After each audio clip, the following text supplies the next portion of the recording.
안녕하세요. 루장입니다. 민주당이 상원 의원 수성에 성공을 하면서 바이든의 국정 동력을 확보하게 되었는데요. 최종 승리를 거둔 네바다주의 막판 뒤집기로 승기를 잡았고, 민주당이 예상외로 하원에서까지도 선전을 보이면서 조 바이든 대통령의 집권 하반기 운영도 순조로울 전망이라 밝혔습니다. 아시다시피 조 바이든 대통령은 인플레이션을 잡기 위해서 연준과 상당히 공조를 하고 있는 만큼 증시는 신경도 안 쓰는 것으로도 잘 알려져 있어서 증시에서의 판도가 어떻게 바뀔지는 아무도 예측을 할 수 없지만 연말 랠리는 이어갔으면 좋겠네요. 거기에 더해서 트럼프가 지지를 하는 후보에서 연이어서 패배를 하면서 트럼프의 책임론이 거세질 듯합니다. 트럼프의 대항마로 불리우는 론 디센티스가 공화당 대선 차기 주자 1위로 급부상을 하였다는 소식이 있네요.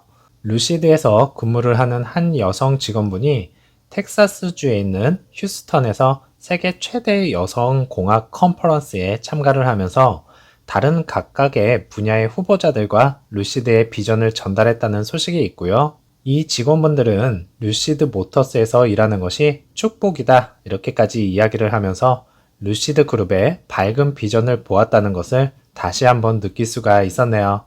주말에는 휴스턴에서 열린 룰루레몬의 공식 페이스카였다는 소식입니다.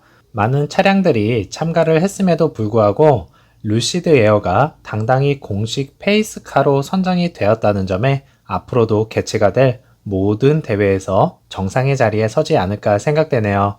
사실 그래비티 출시 예정이 2023년이었는데 1년이 딜레이가 되면서 2024년으로 출시가 변경이 되었는데요. 그래도 다행인 것이 단 한 번의 출시 지연밖에는 없었고 드디어 공개를 하게 되었다는 점이고요. 2023년부터 주문을 할 수 있게 되었다는 것을 다시 한번 알 수 있었습니다. 그래비티의 개발의 진전이 곧 중요하고 뛰어난 새로운 경제 수치를 가정할 것으로 기대를 하면서 매우 크고 성장하는 시장을 열 것이다 라고 믿고 있다고 하고 있고요.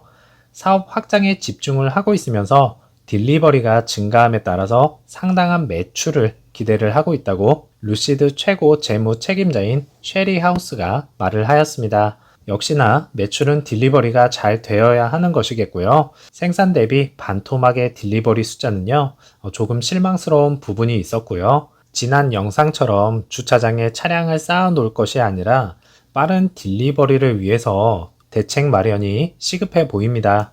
이러는 와중에 소프트웨어 이슈에 대한 문제들이 나왔는데요. 어떠한 이유였는지 한번 살펴보면 NHTSA에 대한 소비자의 불만이 있었는데요. 이제 주행거리가 234마일밖에 안 되는 루시드 오너가 폭풍 후에 운전을 하는 동안 차량 근처에 낙뢰가 치면서 차량이 다이했다, 이렇게 죽었다, 이렇게 말을 하고 있네요. 타격 후에는 차량의 전원이 꺼졌다가 재부팅이 되었다고 정부 기관에 보고를 하였고요. 그리고 나서 이제 주차를 하고 난 뒤에는 다시 시동을 걸 수 없었다고 합니다. 이에 딜러는 배터리 팩이 쇼티드 아웃이 되었고요. 교체해야 한다고 말을 하였네요. 사실 루시드 차량의 소프트웨어의 잘못이 아닌 자연재해로 인한 차량 파손인 것인데요. 이는 내연 기관 차량도 낙뢰를 맞으면 이 같은 현상이 일어나지 않을까요? 현재 오너분에게는 안타까운 일이겠지만 루시드 에어 차량 결함이 아닌 것이 확인이 되었네요. 낙뢰, 과연 맞을 확률은 몇 %이고 그로 인해 차량 파손이 될 확률은 과연 몇 %일까요? 사우디에서 테슬라의 왕좌의 자리를 위협할 것이다 이렇게 선포를 하였고요. 이전에 일론 머스크는 애플과 아람코의 시총을 합친 것보다 더 커질 것이다 이렇게 선언을 하였었는데요.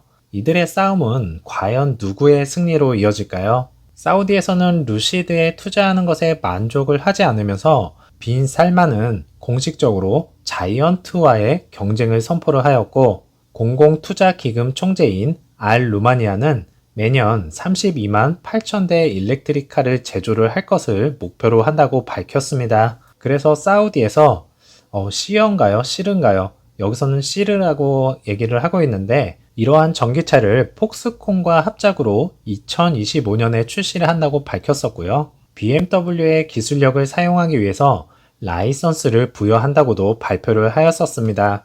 시르는 세단과 SUV를 포함한 사우디 중동 지역에서 자율주행과 같은 첨단 기술 시스템이 장착이 된 자동차를 설계, 제조, 판매를 할 것이면서 루시드는 지난주에 뉴욕은행과 바클레이즈 캐피탈, 시티그룹 글로벌 마켓을 통해서 최대 600밀리언 쉐어를 매각을 한다는 계약을 체결을 하였습니다.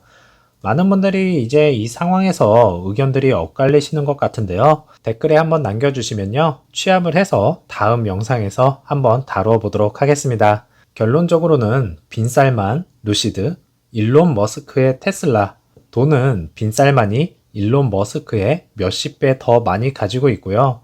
돈이 많이 들어가는 EV 시장, 더군다나 이제 사우디 전기차와 루시드는 스타트업 기업이겠고, 과연 어느 쪽이 진정한 승리자가 될 것 같나요? 결과는 2030년에 발표가 될 듯 합니다. 그때까지 장기 투자 해보려 합니다. 사우디 소식을 조금 더 전해드리자면, 에너지 장관은 내년에 재생에너지 부분에서 10개의 새로운 프로젝트를 시작을 한다고 하고 있었고요.